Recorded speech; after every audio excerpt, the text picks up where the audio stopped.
rest in the presence and just hold space.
Sky, Mother.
Namaste. Welcome.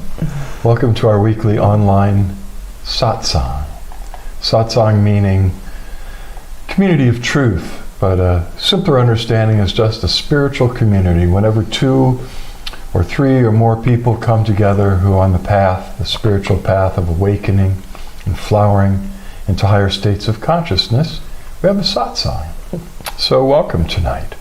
When we come together, when we join our consciousness and our energy together, it's multiplied exponentially, and we love coming together in the presence with you. We share throughout these webcasts what we call the Flowering Heart Blessing. It is a direct transmission from the Divine Source to assist people in the process of awakening. The Divine shared this blessing with Suzanne and me about 6.5 years ago, going on 7, and told us, first of all, this comes directly from me, and it doesn't come through any spiritual tradition or religion or saint or hierarchy or master or avatar or anybody. It comes directly from me to whoever wishes to receive it. And it's pure grace. The Divine said that means it's free. And so just give it away. And tell people that when they receive this blessing, they are instantly initiated, should they choose to receive that, to be able to share the Flowering Heart Blessing with others. So we'd like to invite you to join us in sharing the Flowering Heart Blessing by intention with all of the participants in the Satsang tonight, and those that will be joining us by viewing this video in the days, weeks, months, even years ahead. All you need to do is just connect with the presence and invite the Divine to flow through you as an instrument of grace. And the Divine immediately does that. It's so wonderful. You could share it also with people through the laying on of hands with their consent, their informed consent. But it's at a distance. All you need to do is take an intention and ask the Divine to pour the Flowering Heart Blessing into them. The primary focus of the Flowering Heart Blessing is to awaken people's experience of the divine within, which is your true sacred self, which is already fully divine and also fully awakened. So what you're looking for is already inside of you. The Flowering Heart Blessing is a gift from the Divine designed to awaken us to that truth. Once we make that connection with the divine within, it just begins to blossom like the lotus flower, opening and unfolding spontaneously. It begins to radiate out from the center of our being through all the layers of our humanity: spirit, soul, body, relationships, connections with the world right out to infinity. It's a very beautiful thing. And this approach that the Divine has shown us helps us not fall into the trap of endlessly seeking something we think we don't have that's going to come from the outside or fall on our heads from above. It's all there inside. Yes, we receive blessings from above. We receive blessings from all around us. We receive blessings throughout our journey through other awakened beings, saints, masters. It's wonderful. But sometimes we can become dependent on these external things without realizing that the light we're seeing in the awakened teacher is a mirror reflecting to us our own inner truth, the outer world being a reflection of the inner world. So, enjoy.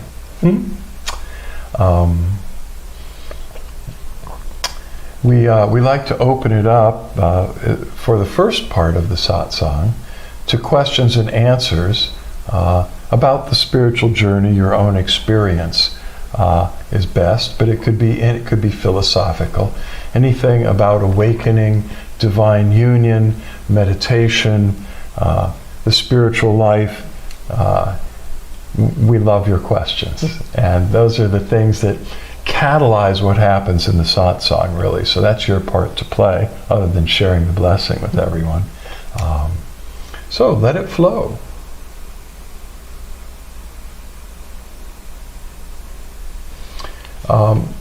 Pinar has written some things I don't understand. No, guys, didn't help me. Your ego's yo much. It doesn't sound nice. Could you give us a translation? What didn't help you? What are you saying no to? And what about our egos? Would love to know. You cannot ignore me. Okay, I think we're off on a tangent. We're not ignoring you at all. And I'm trying to answer you, actually, but I'm not quite sure what you're asking. Or if you're just sort of venting on us. Which you can do, but please don't. Okay, let's check over here. While we're waiting for some questions to touch down, if you haven't given us a like or a love, please do that, because then we can see at the end of the webcast who visited, who dropped in on us, and we enjoy that so much.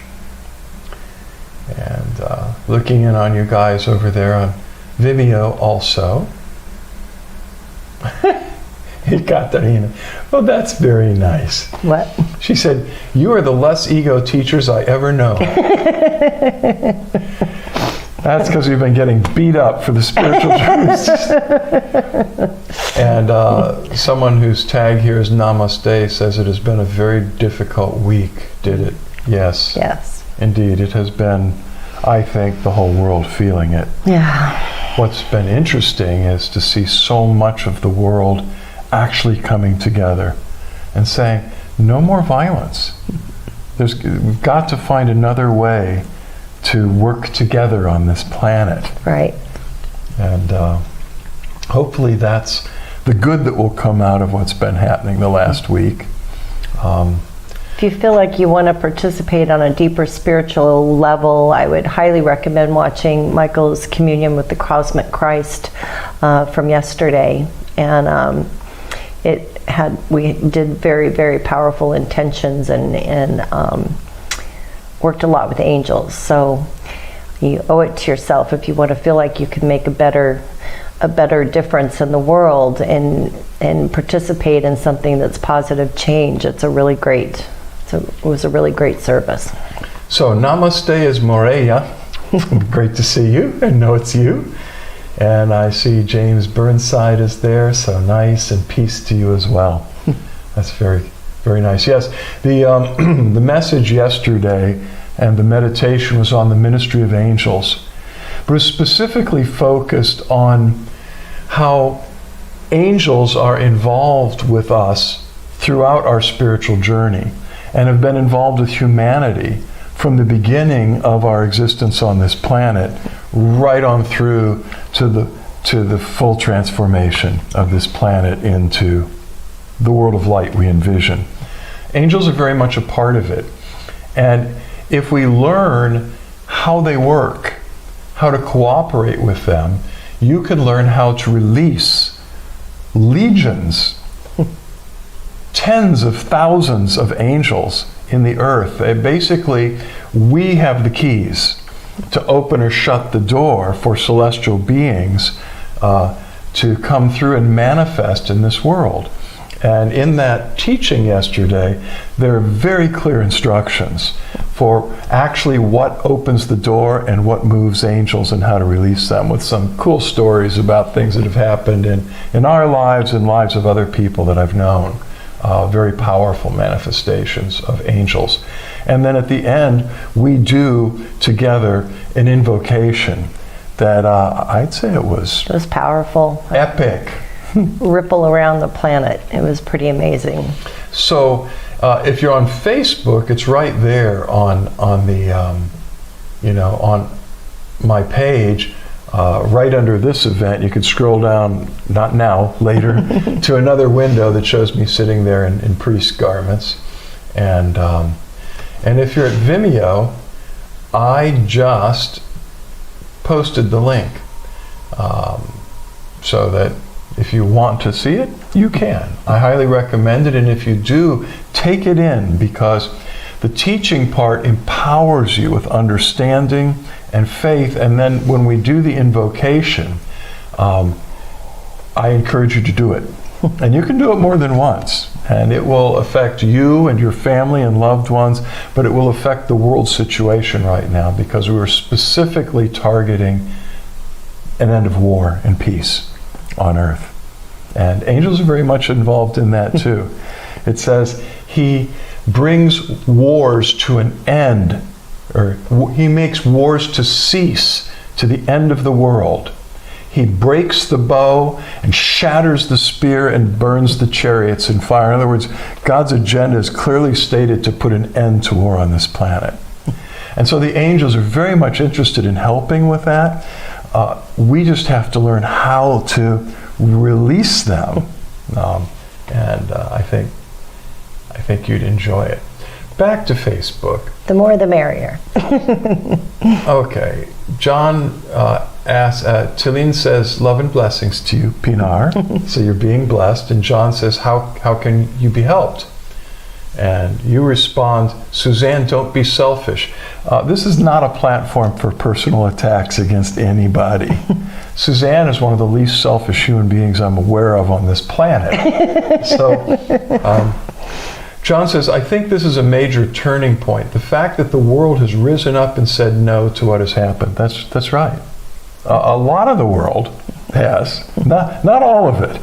But I've never seen such a unified front of different communities, countries, leaders, cultures standing up and saying, no, we're past this. There's another way to achieve whatever our ends or our needs are, to feel safe with one another, to be able to work together so that all of our needs are met. Clearly, violence does not achieve that goal. Surely we can look back. We don't know much of human history, you know, because human history goes back millions of years, actually. Not just a few thousand like the history books say, but if we just look back at the 10 to 20,000 years of human history we have some insight into, there has been constant war. And that has never achieved what we're looking for now, which is a new earth. A new earth where the heavens, the celestial world, the spiritual world, and the physical world are in oneness again for everyone. And we're at peace and living in love and unity together. So, and Pinar says, Suzanne, talk to me. I think this maybe will need to take place at another time. Yeah, Pinar, if you'd like to reach out, you're welcome to send me an email at suzanne@floweringheart.org. I know you've got that because we've been in correspondence before. But, you know, if you have a specific thing that you want to address now, go ahead and type a question in. But let's not make it personal. Right. This isn't a one-on-one, it's a group. That's right. There are a bunch of people participating here, and it's about everyone. But it's about you too. Right. We'd sure like to help. Mm-hmm. So, and we'll send you, well, we are sending you blessings right now, but we'll take strong intentions for you when we get to the intention blessings toward the end, right before the eye light meditation. So, you say, I want to go to University. You probably mean University? University. Okay, well. Okay, we will send prayers and intentions for that. So, okay. We can wait a few more minutes. It's very important to send blessings at this time to everyone here, yes, but definitely to the people of the Ukraine. And I would say the people of Russia as well. Right. I mean, I really have been a family for a long, long time. That's what's so heartbreaking to see what's been going on. But I've gotten to know in my journeys to India over the years many brothers and sisters from both Ukraine and Russia, and I felt such powerful love for both. And I know this is very difficult, the people that are going through it in the Ukraine, but also people in Russia. And it was so moving to see countless thousands of people. There haven't been very many pictures, but the few I've been able to get, I mean, the streets packed with Russian people standing up and calling for peace, calling for an end to war. And I thought that was so beautiful. Yeah. And we need to support them too, because that's a very courageous stand, and they can pay a heavy price for public demonstrations and things like that. Of course, you could anywhere. Anywhere where people have guts to stand up and in public, and I know there are all sides to these things, but there is a time where we need to show forth, openly and publicly the higher truths that we stand for. I've been through several war times in my life here, and I grew up in the 1960s, and there was such a strong feeling about the Vietnam War, and bless all of the veterans who paid such a heavy price and went and fought in that war. But there were these heavy demonstrations calling for peace, and it really is, it's a difficult thing to do that.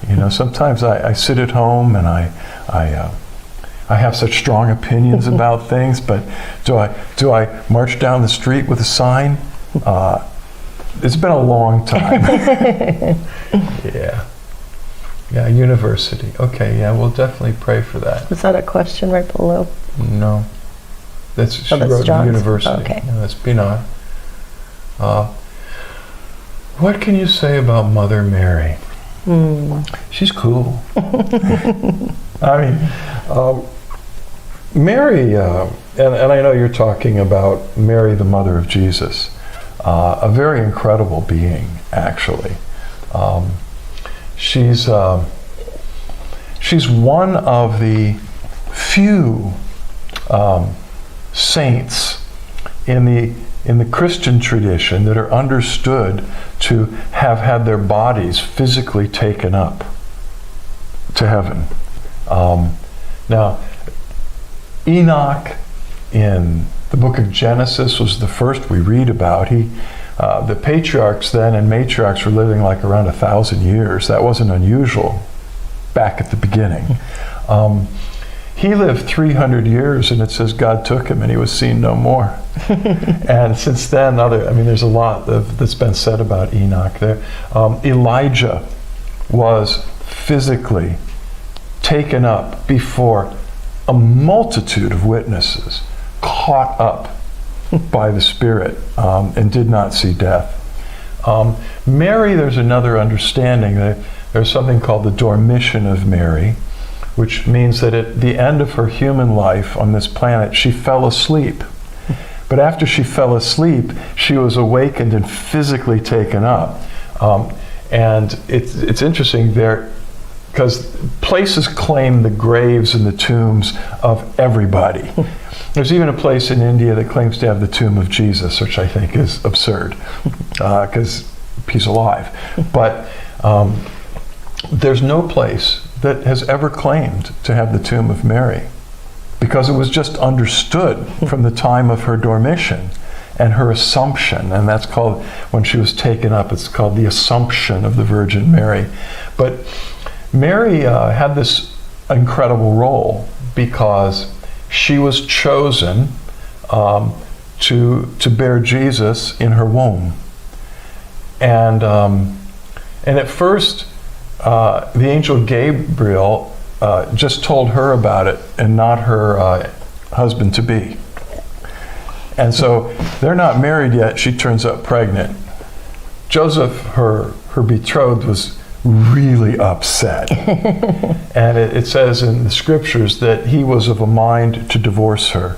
I mean, engagement was a very serious thing with the ancient Jewish Hebrew people. And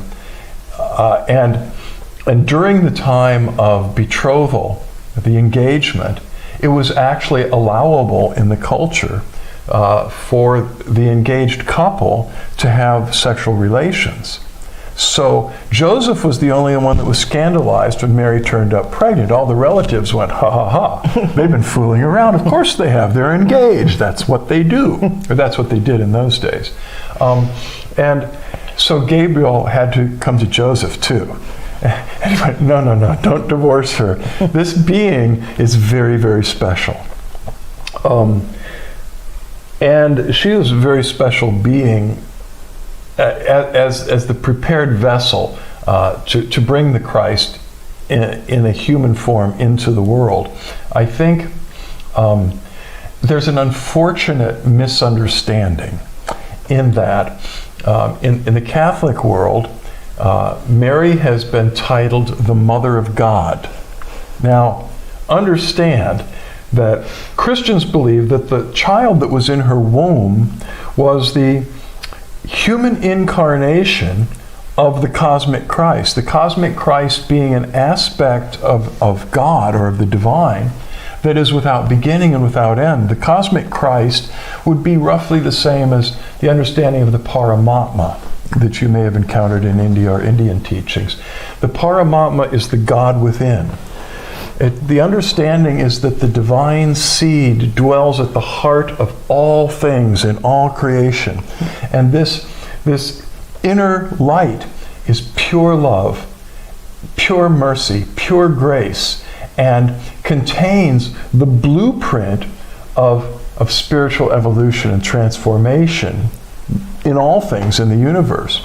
Okay, so the belief of Christians is that the Christ child was a human incarnation who lived for 33 years on this planet of something that had existed forever. Mary was certainly not the mother of the cosmic Christ, but she was the mother of Jesus. So it's this understanding. She was the mother, the human mother, of this human baby that was, in his essence, the divine. But when she's been named the Mother of God, some people have thought, like, she's the mother of God. Well, God has no mother. God has no father. God is the father and the mother. And there's so much we could say about Mary. She was deeply revered in the early church as a great saint. And I don't want to get too off into. I think the focus here, and you see, I don't mind talking about it either, because what an amazing being, and the Rosary is a very powerful prayer. One of my best friends at the Oneness University, definitely a disciple of Amma Bhagwan, spent 30 years in a Catholic commune, a Roman Catholic community. And the discipline there every day was praying the Rosary. I've prayed it, but that came along much later. It's what it started out as, the monks of the desert. These people that in the early days went out into the desert to live in caves in the desert and give themselves to meditation and prayer. They started a discipline of praying all 150 Psalms every day from memory. And to do that, they used a mala, prayer beads, 150 beads on that mala. And they would, in the course of the day, and it took some time to learn it, of course, but they had nothing else to do out there in the desert but pray, right, and meditate in Scripture. So they learned all 150 Psalms. And that was their prayer book every day. And the Psalms, if you've ever meditated on them, are so powerful. It's just so amazing.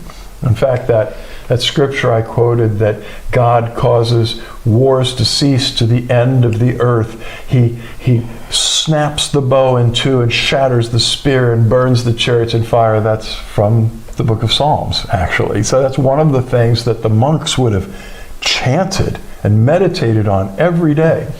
But they thought the lay people were too dumb, too busy with other things. So when lay people would come to them and say, well, what can we do? Because we're not in a position to memorize 150 Psalms and do that. they said, okay, just pray the Lord's Prayer 150 times a day. So they prayed the Lord's Prayer, and that went on for centuries until St. Dominic. But at a certain point, one of the great saints got this revelation of the Hail Mary. Hail Mary, full of God, the Lord is with you. Blessed are you among women, and blessed is the fruit of thy womb, Jesus. Holy Mary, Mother of God, pray for us sinners, now and at the hour of our death. Amen. And he had some revelation that if people prayed that over and over again, the right way enough times, they were guaranteed salvation. Now, I have a problem with that kind of thinking, because I found the same thing in India with the Hindu people, that if you pray certain mantras on the 108 bead mala a certain number of times, you're guaranteed moksha, liberation. And I found the same thing with the Tibetan Buddhists with Om Mani Padme Hum, which is one of my favorite mantras. It's the mantra of Avalokiteshvara, Chenrezig to the Tibetans, Kuan Yin to the Chinese and the Japanese. A lot of you know her by that name. But if there's this Tibetan teaching that if you repeat that mantra enough times, that you're guaranteed liberation. And my old friend Thomas Keating, who was a great enlightened Trappist monk, used to call it ring around the rosaries. Come on. Magical thinking, that if I perform a ritual over and over again, that it's magically going to change me. And I'm not saying people haven't been changed doing all of that. People have been enlightened chanting the mantra of Chenrezig, Om Mani Padme Hum or Om Mani Padme Hum. People have certainly have met God praying the rosary. And people have experienced mukti and eventually moksha by counting off these very powerful mantras, Hindu mantras, on the prayer beads. But I think that a lot of people have a very sort of magical way of thinking about their religion. And I guess I've run out of steam on that one. But I do acknowledge, the beauty of Marian devotion among not just Catholics, but it's very beautiful, very powerful among the Eastern Orthodox Christians, who are arguably the most mystical.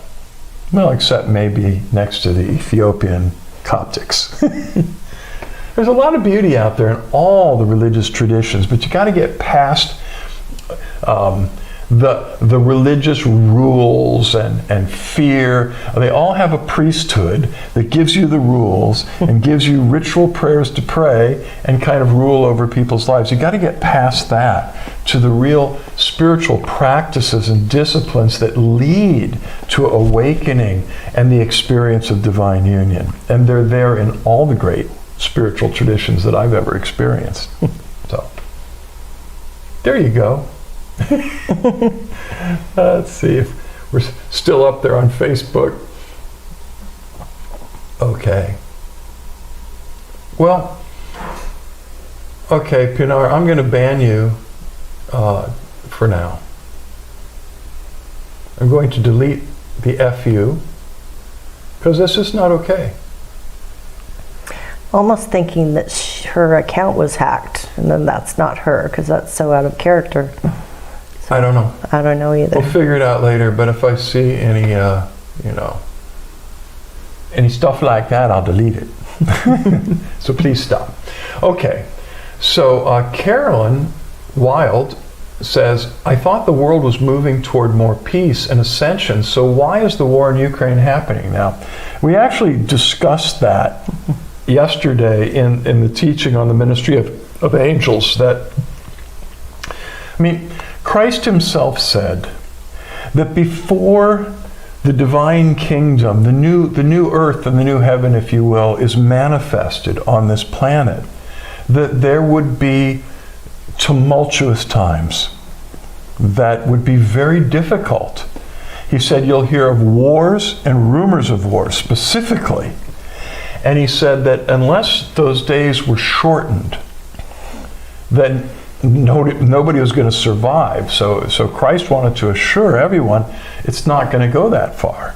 That the divine will intervene at just the right time, and the angels will be involved in that intervention, and the whole world will come to know God, which is the golden age, the Sat Yuga. That's the restoration of humanity to a time when all of humanity in a Sat Yuga, a golden age, knows the divine directly and lives in constant awareness and communion. And there's true peace. So we're definitely headed toward that. But just like in an individual, we have to let go of ego, selfishness, and the false self. And we can do that the easy way or the hard way.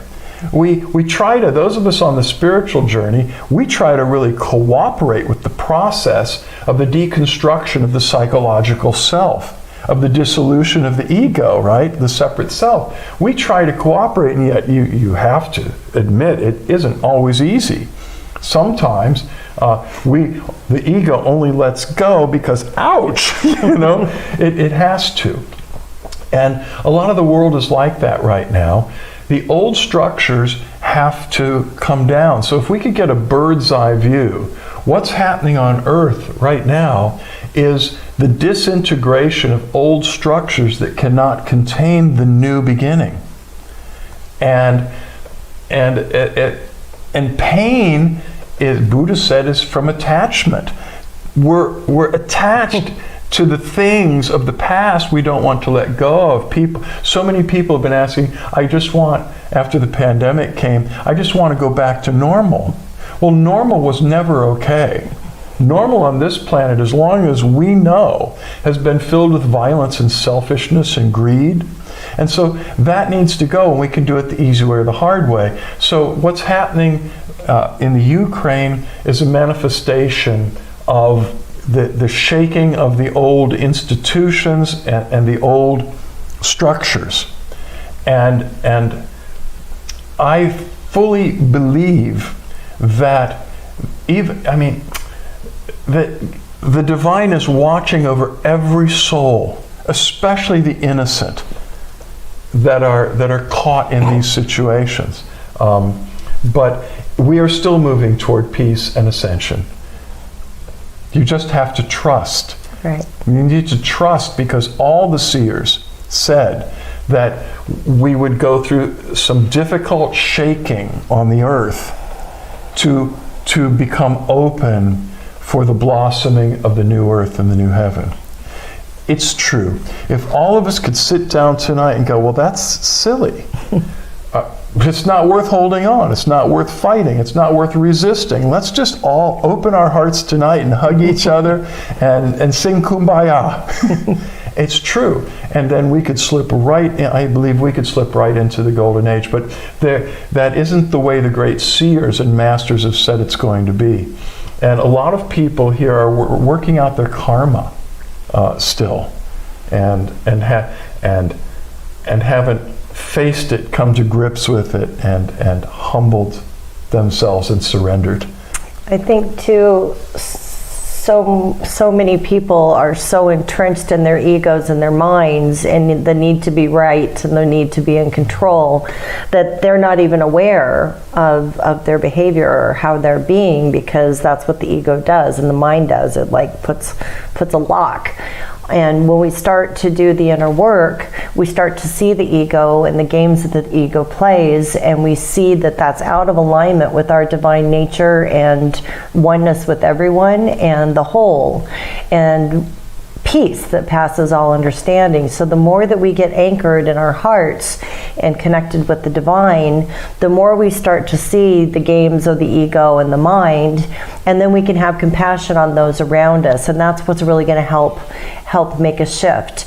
And the more that we do it in our own lives, when we see we're caught up in a charge, when we see that we're holding on to something that really isn't good for us, but we don't want to be wrong, we want to be in control, and once that starts to unravel, it allows space for those around us. And if there's, a good percentage of us, not even a huge amount, but just like the webcast, the communion yesterday, just, even a few handfuls of souls just really taking that intent together and feeling it from the heart and praying, we have no idea what a huge effect it could make. But we just did this yesterday, and today we're seeing all of these really positive shifts with other countries speaking up and people, supporting the Ukraine. And so, we don't know how much. I mean, I'm sure there's prayers going on all around the world, but the more that we stay in our hearts and send out, positive vibes and do whatever we can on this plane of existence that we're in now, and the more of us that can come together and do it, the better it'll be. And the quicker and easier it'll be. Because then more people will start to wake up and go, wow, I'm in my ego. I didn't even ever see that before. And until you see it, you're still stuck in it. Came up last week, what can we do to bring peace to people who are not at peace? And one of the things that I felt so strongly impressed by Spirit is that in order to help, there are probably many things we could do actively and outwardly, but we need to go within and find inner peace. When we anchor in inner peace that comes from living in the presence, from union with the presence within, we emanate it. You can feel it. When someone comes in the room who has found inner peace with the divine, that feeling of peace pervades and helps everyone in the room. And I believe that's what we're seeing in the world, the fruit of so many people standing up and saying, no, we're not going back to that. Right.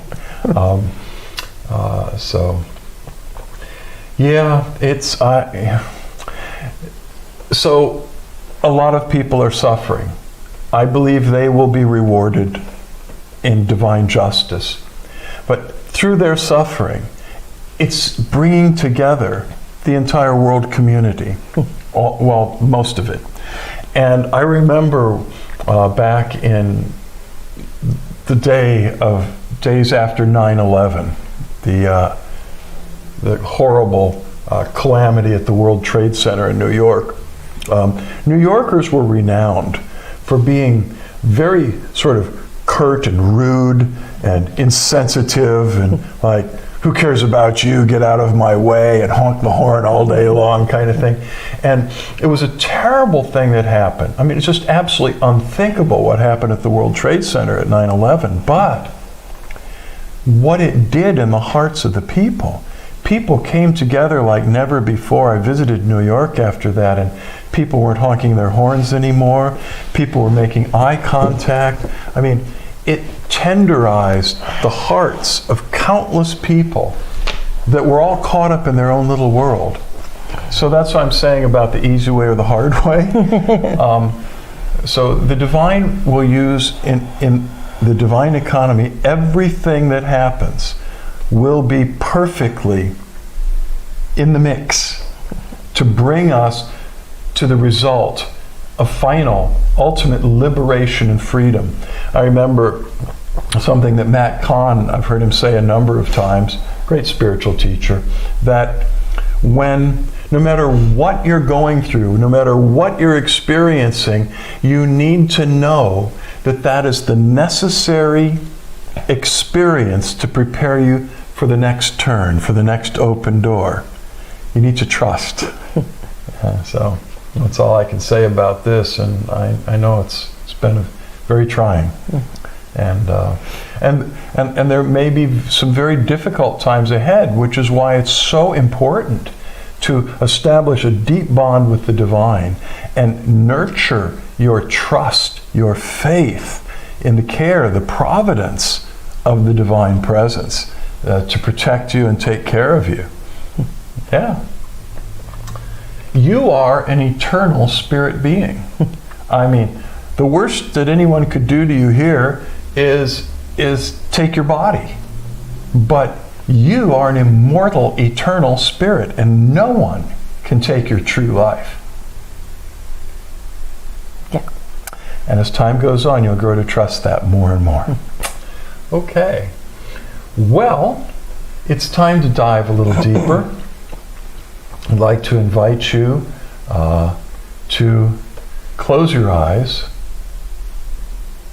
And go inside your spiritual heart. There abides, dwells the divine presence. And it loves you unconditionally. There are no strings on the love of the divine. It's like a mother's love for her dear child, a father's love. The divine yearns to free you from suffering, to take you in its embrace and awaken you and illuminate you and fill you with joy and peace. All we need to do is open ourselves to receive. So I invite you to do that now.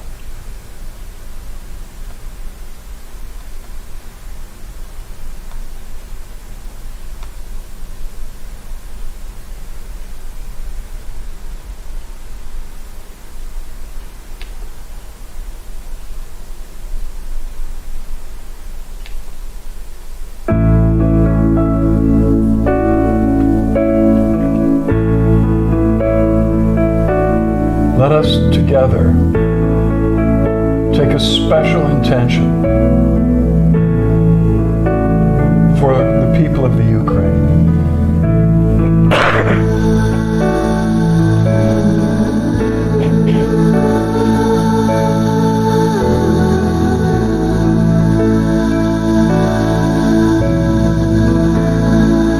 An intention that the war there will cease.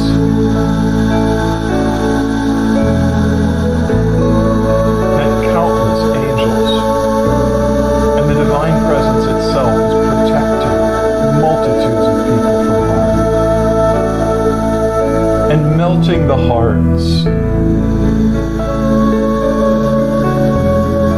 of those that are filled with anger and hatred.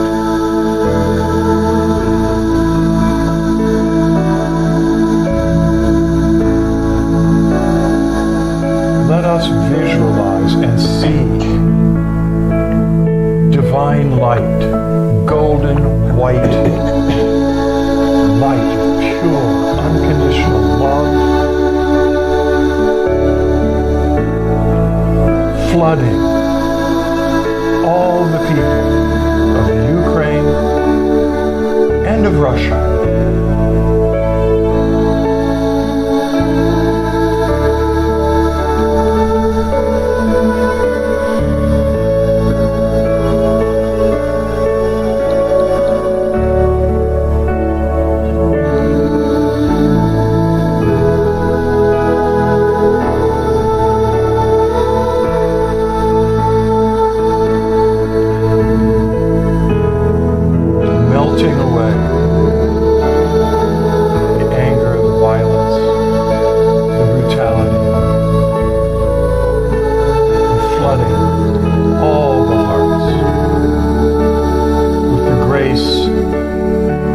Unconditional love, forgiveness, and inner peace.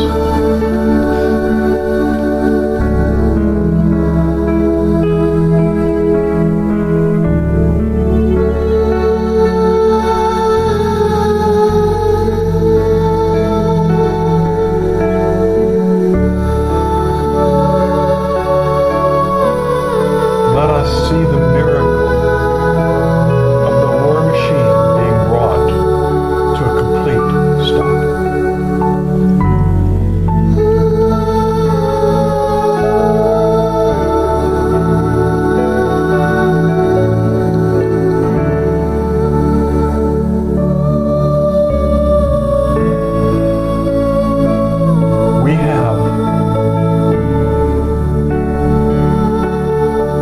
God-given authority to bind and to loose upon the earth. Let us bind war and violence, and let us loose peace, reconciliation, and love. Let us release countless angels into the earth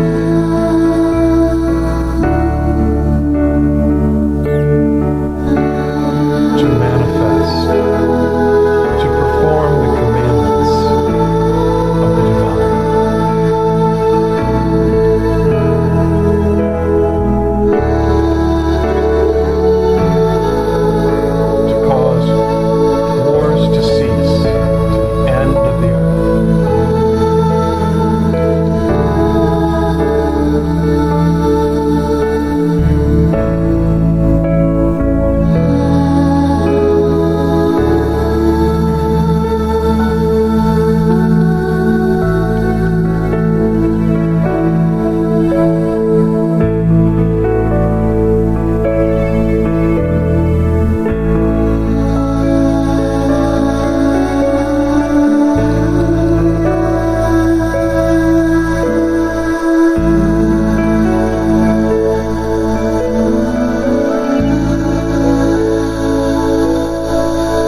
circle together.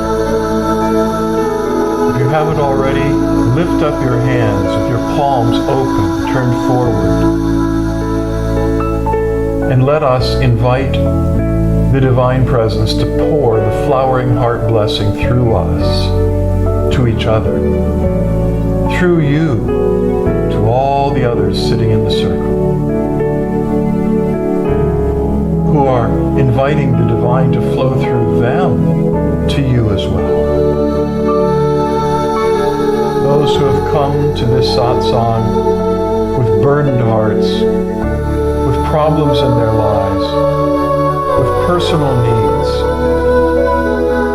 we take a strong intent together that divine grace will flow into all of these situations and bring forth freedom,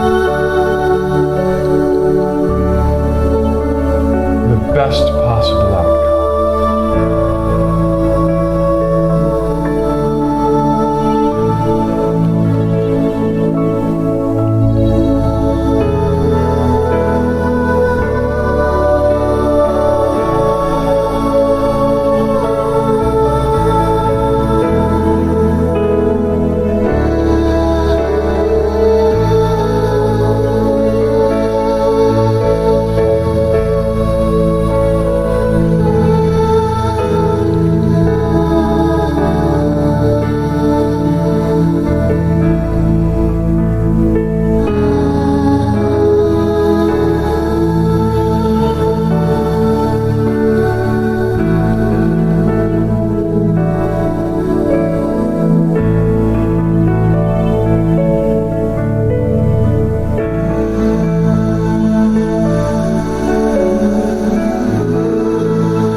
And now when you're ready,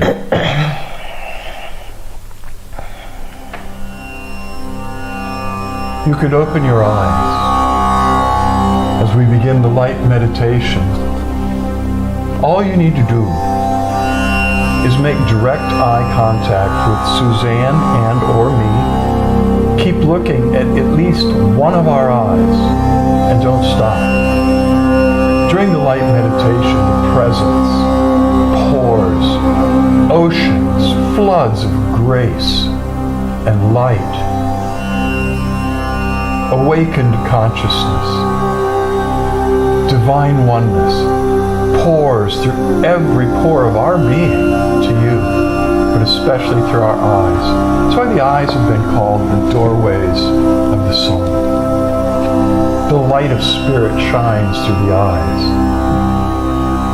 As you just keep looking, there's nothing you need to do, just relax, and that light will shine in through your eyes, into your spiritual heart, and cause the flames of divine love and awakening that are already there in you to burn brighter and brighter, to flower and radiate within you. Just keep looking and relax.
grace we receive settles within.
Now keep meditating as long as you like, or lie down nearby in Shavasana. That's to lie on your back with your eyes closed, your arms loosely at your sides with your palms open, turned upward. Just let yourself dissolve in gratitude in the presence. We love you very much. Much love, light, and blessings. Until next week. And until we meet again, know that the divine in us beholds the divine shining through you, and we bow to you.